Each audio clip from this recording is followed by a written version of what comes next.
Yo, what's going on, guys? Today I have a new video about the new Tony Hawk Pro Skater 1 and 2 game that just came out September 4th. So as of recording this, 4 days ago it came out.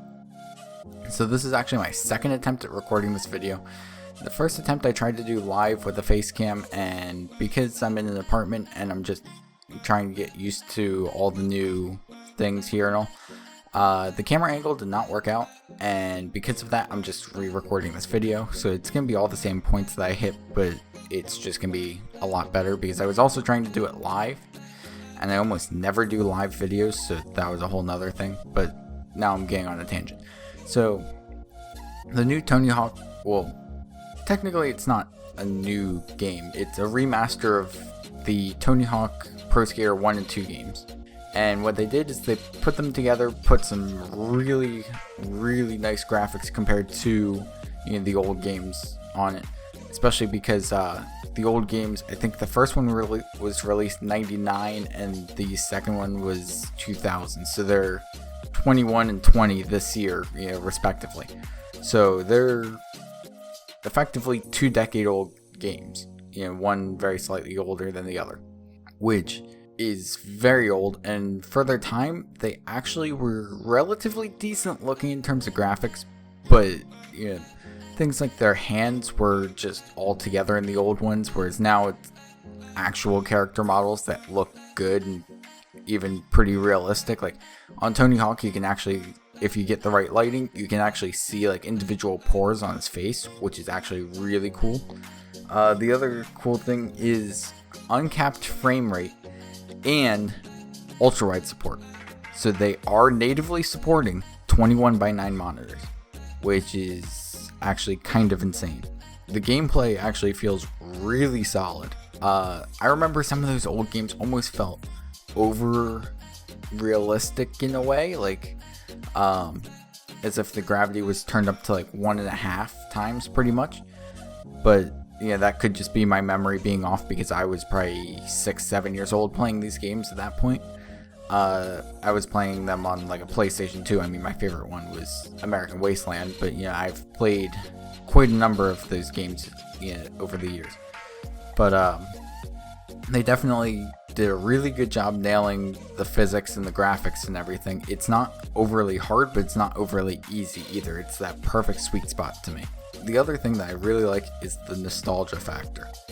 The controls, I haven't played with those controls in so long, and it feels so good to go back to those controls and some of those maps, especially like Minneapolis. I couldn't even tell you how many hours on Minneapolis just in free skate, or you know, playing things with a split screen on like the PlayStation 2. I think it was at my aunt's house. You know, most of the time I was doing that. Like, I just love that map, and it's back, and I absolutely love it still. I mean, it's a fun, you know, map to me. I don't know what it is, but I just really like it. At this point, it's mostly because of the nostalgia factor. But yeah, I love that map so much when I was younger.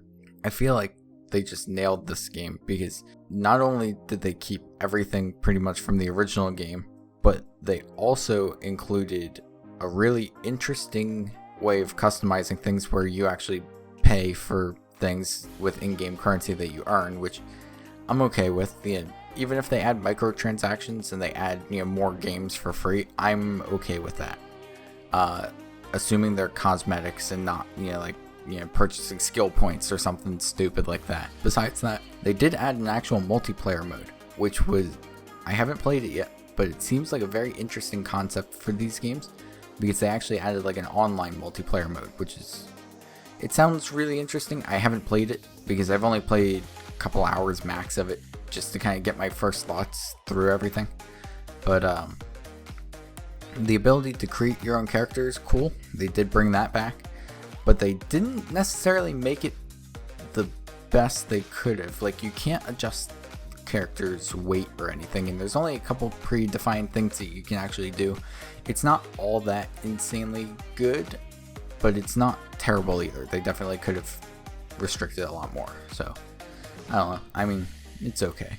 But overall, this game's actually really really well put together, I think. They did a really good job because they kept the entire campaigns intact from the first 2 games and just updated everything in them.